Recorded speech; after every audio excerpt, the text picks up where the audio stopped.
I divorced my ex-husband after 6 years together, and now I'm starting to regret it.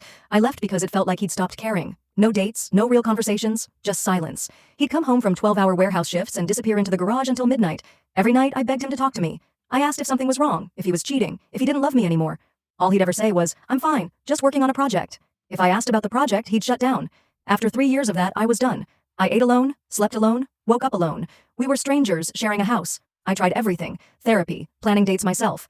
He'd go, but emotionally, he wasn't there. When I finally asked for a divorce, he signed the papers immediately. No fight, no hesitation. That hurt more than anything.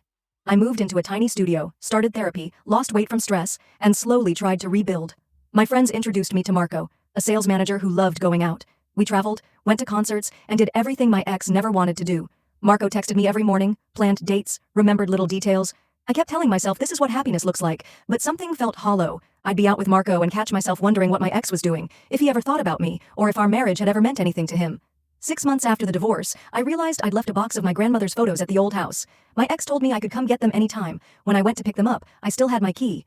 Nothing in the house had changed. As I was leaving, I saw that the garage door was slightly open. I had never been allowed in that garage for the last 3 years. He always kept it locked. I pushed the door open. The entire space was filled with hand-carved furniture, a crib with intricate designs, a rocking chair with my initials carved on the back, a changing table, a toy chest, at least 20 pieces in different stages of completion, some finished, some half-built with tools still beside them.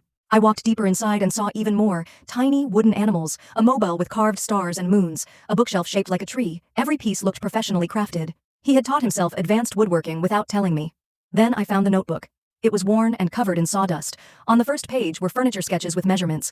At the top was a date circled in red. 3 years ago, the exact day I had miscarried. Under it, he wrote, "She needs time. Don't pressure her. Don't talk about it unless she wants to. Build the future for when she's ready. Show her I still believe we'll get there." My heart dropped. I flipped through page after page. Notes about what wood would last longest, which designs I might love, dates he started each piece.